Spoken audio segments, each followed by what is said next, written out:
Have you ever stared at the dead, hard dirt in your yard and wondered if anything will ever grow there again? For years, gardening centers have told us that the only way to fix bad soil is to pour expensive, toxic chemical fertilizers all over it. But what if I told you that the ultimate solution is already sitting right inside your kitchen pantry? Yes, you heard that correctly. Today, I am going to share a mind-blowing secret method to completely transform dead, lifeless dirt into rich, living black soil in just 14 days. And we are going to do it using nothing but ordinary white rice. Stick around, because by the end of this video, you will know exactly how to harness the hidden power of nature to create the garden of your dreams without spending a dime on chemicals. Let us get our hands dirty. Before we get into the exact step-by-step recipe, we need to understand where this incredible method actually comes from. We are not just making this up. This technique is a core part of an agricultural practice known as Korean natural farming. For decades, traditional farmers in Asia have known that healthy soil does not come from a chemistry lab. It comes from biology. Modern chemical farming relies on synthetic salts that force-feed plants, but slowly kill the living organisms in the ground. Over time, your dirt becomes completely sterile. Korean natural farming takes the exact opposite approach. The goal is to cultivate indigenous microorganisms, which are the natural local bacteria and fungi that live in healthy environments like old-growth forests. By capturing these local microbes and introducing them to our dead garden beds, we essentially reboot the entire ecosystem from the ground up. Have you ever looked at a patch of dry, cracked dirt in your garden and thought it was completely hopeless? We have all been taught a massive gardening myth. The myth is that the only way to fix bad soil is by dumping heavy bags of expensive chemical fertilizers on it. You know the ones I mean. They come in bright plastic bags and promise miracle growth. But let us think about what happens when you use them. Imagine pouring a highly concentrated energy drink onto a tiny, fragile houseplant. It might give a brief burst of green leaves, but over time, it burns the roots and kills the natural life in the pot. The same thing happens to your yard. Years of using synthetic chemicals leave behind a salty, crusty residue that actually repels water and chokes out earthworms. Your dirt becomes quite literally dead. It turns into a hard, dusty parking lot where nothing wants to grow. But what if the real solution is not in a laboratory, but in your kitchen pantry? Yes, we are talking about a simple bowl of rice. By stepping away from the chemical aisle and looking at how nature actually builds soil, we can start a biological revolution right in our own backyards. So, how exactly does a simple kitchen staple like rice fix a barren wasteland?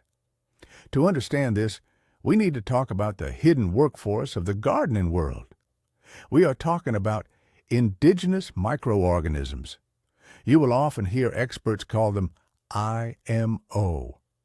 Think of them as the tiny invisible construction workers of the earth. Without these microscopic helpers, dirt is just broken rocks and dust. But with them, dirt becomes living soil. Let me give you a helpful illustration. Imagine you're trying to bake a loaf of bread. You can mix flour and water all day long, but without yeast, which is a living microbe, your bread will just be a hard, flat brick. Your garden works exactly the same way. The dead dirt in your yard has plenty of minerals, but they are locked up tight. The plants cannot eat them. The microbes act like tiny chefs. They digest the hard minerals and turn them into plant food. But in dead soil, all the chefs have packed up and left. Our goal is to bring those chefs back to the kitchen. And it turns out the absolute best way to lure them back is by offering them their favorite meal. That is where our secret weapon, a simple bowl of rice, comes into the picture. Now, you might be asking yourself, why rice? Why not wheat, or corn, or even leftover pasta? The secret lies in the specific type of carbohydrates found in plain white rice. Rice acts as the ultimate biological sponge. It is perfectly structured to attract and capture the exact types of beneficial fungi and bacteria that your garden desperately needs. Let us picture a fun example. Imagine you leave a bowl of wet rice sitting on your kitchen counter for a few days in the middle of summer. Pretty soon, it will be covered in all sorts of colorful, fuzzy mold, right? In your kitchen, that is a total disaster. But out in the woods, that exact same process is a miracle of nature. Fungi absolutely love the simple sugars in steamed rice. It is like an all-you-can-eat buffet for them. By using rice, we are setting a highly targeted trap for the best microbes in your local environment. We do not want to buy microbes from a store that were grown in a factory halfway across the country. We want the tough local microbes that have already survived the winters and summers in your specific area. Rice gives us the power to capture those local champions easily and cheaply. Let us dive right into the exact 14-day process to create this gardening magic. The very first step is incredibly simple, but you have to get it right. You need to cook some rice, but not the way you would cook it for your family dinner. If you make the rice too soft and mushy, it will block air circulation. Without air, you will attract the wrong kind of bacteria, the kind that smells like a rotten swamp. You want to cook the rice so it is firm and slightly dry. Think about making rice for a very picky eater who hates sticky food. You want individual firm grains. Just use a little less water than the package directions suggest. Once it is cooked, let it cool down completely. You never want to put hot rice out for the microbes because the heat will kill them before they can even start eating. Take a small wooden or bamboo box, like a cheap steamer basket or even a small cedar box, and fill it about halfway with your cooked, cooled rice. Do not pack it down tightly.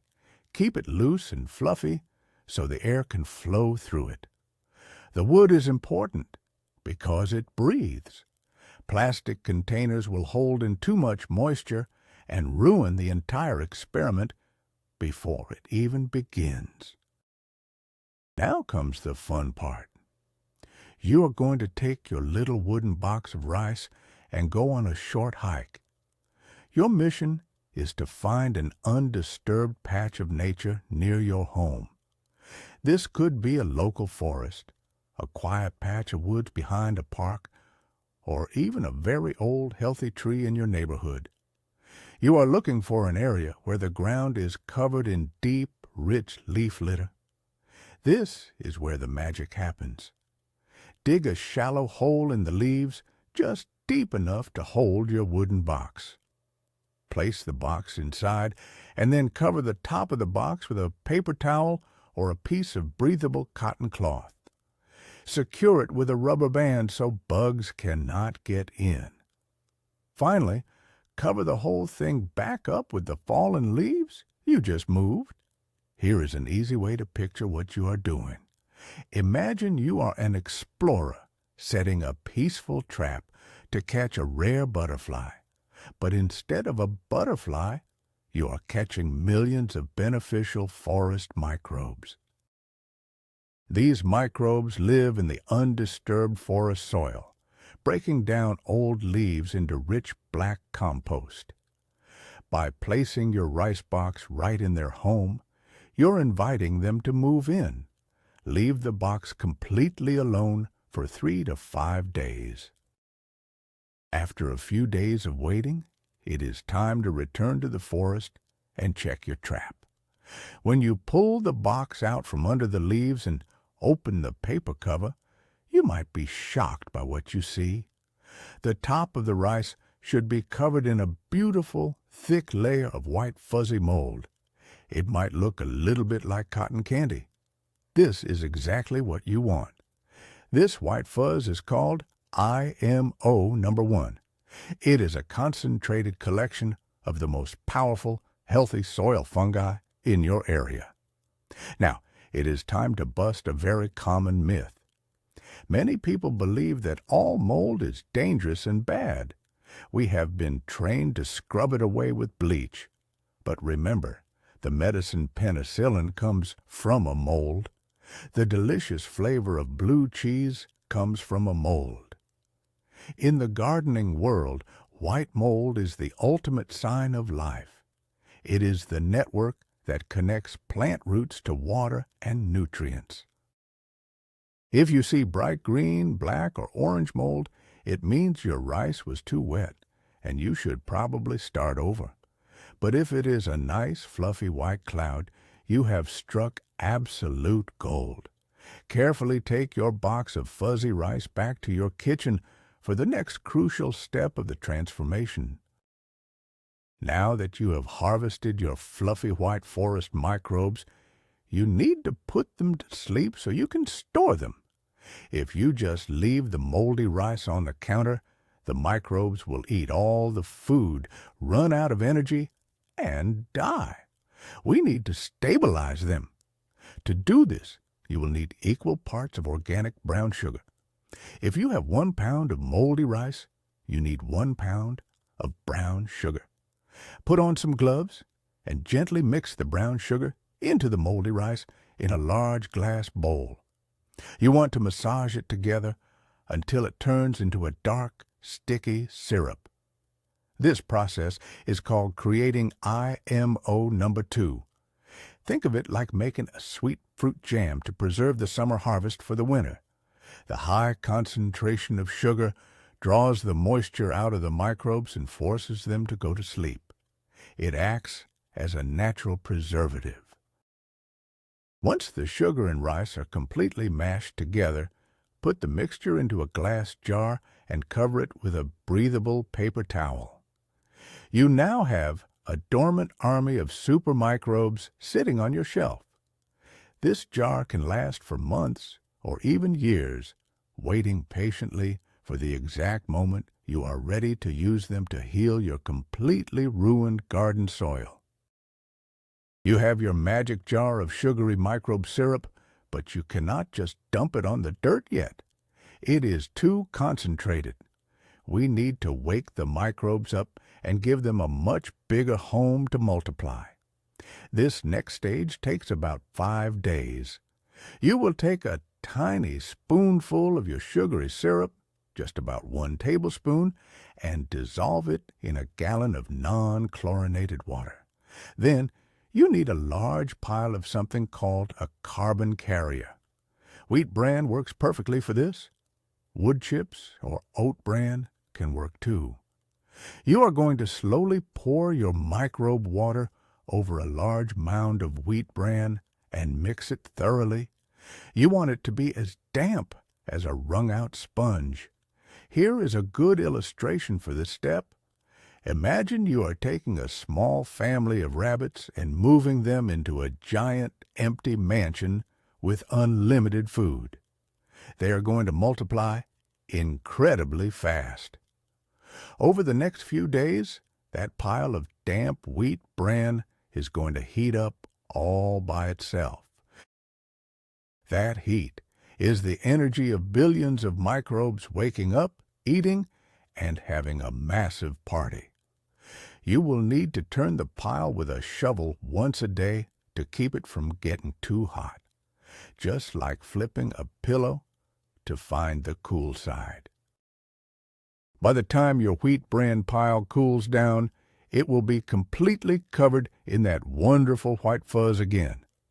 Now, your microbe army is massive, but they are still used to eating fancy food like sugar and wheat bran. It is time to introduce them to the real world. This step is called creating IMO number 4. You're going to take your pile of fuzzy wheat bran and mix it 50-50 with the dead, terrible dirt from your own yard.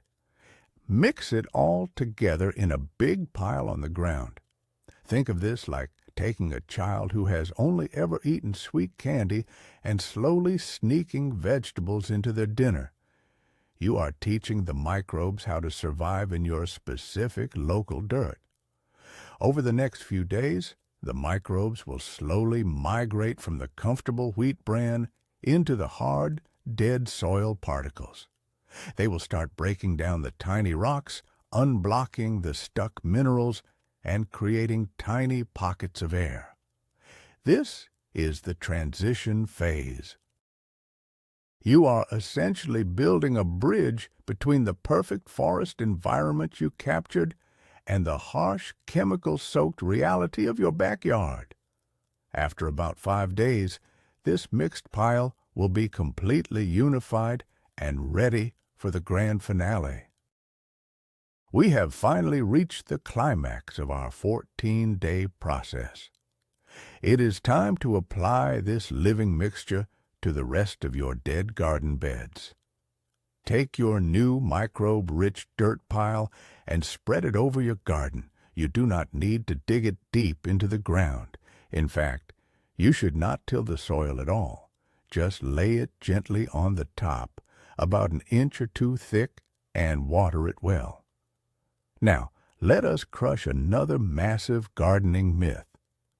Many people think that building good topsoil takes hundreds of years of geological time. They think you have to wait generations for rocks to turn into dust. But biology is much faster than geology. When you introduce a massive, concentrated workforce of hungry microbes to the surface of the soil, they get to work immediately. It is like watching a super-fast time-lapse video. The microbes dig down, avoiding the harsh sun. They bring organic matter with them. They start secreting biological glues that bind the dust particles together into little clumps. These clumps allow water to soak in instead of running off. Within days, the texture of the ground underneath your application will physically begin to change from a hard plate into a soft sponge.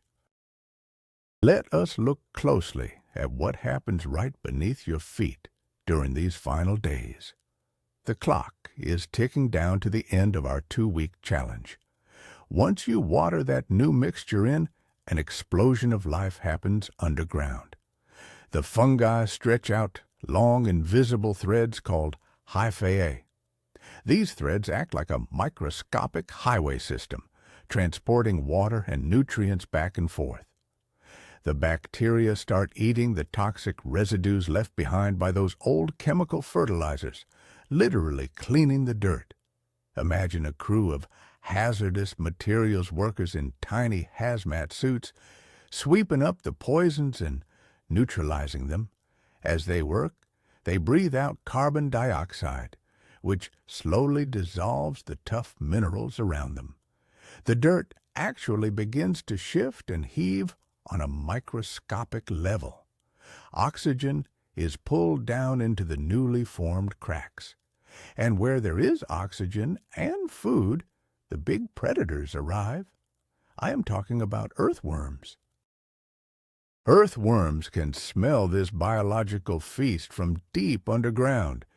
They tunnel their way up, eating the microbes and leaving behind nutrient-rich castings. It is an amazing chain reaction of life, entirely sparked by that original bowl of kitchen rice. Exactly 14 days after you first walked into the woods with your wooden box, go out to your garden with a small hand trowel. Push the shovel into the ground, prepare to be absolutely amazed. The dirt that used to bend your shovel will now yield easily. When you turn it over, it will not be light brown or dusty gray anymore. It will be dark, rich, and almost black. It will smell sweet and earthy, just like the forest floor after a fresh spring rain. You will see little clumps that look like coffee grounds. Those clumps are the gold standard of gardening. They mean your soil is finally alive. You have successfully replaced expensive, harmful chemical fertilizers with the incredible power of biology. You turned a dead parking lot into a living, breathing ecosystem. And the best part? This system sustains itself. You do not need to buy it again every month. By feeding the microbes some old leaves or grass clippings from time to time, they will stay and work for you forever. Your plants will grow larger, greener, and more resilient than you ever thought possible, all because you decided to look in your pantry instead of the garden center. So, let us look back at what we just accomplished. In just 14 short days, we went from staring at completely dead chemical-soaked dirt to holding rich, crumbly, living black soil in our hands. You learned the incredible secret of using simple white rice to capture powerful forest microbes. You discovered how to put them to sleep with brown sugar, wake them up with wheat bran, and finally introduce them to your garden. This is a total game changer for anyone who wants to grow vibrant, healthy plants naturally. The days of buying expensive, toxic fertilizers are officially over. Thank you so much for watching and learning with us today. If you enjoyed this video and want to see more amazing natural gardening secrets, please hit that subscribe button and give this video a big thumbs up. It really helps the channel grow. Now, I have a question for you to answer down in the comments. What is the toughest, worst patch of soil you're currently struggling with in your yard? And what have you tried so far to fix it? Let us discuss it below.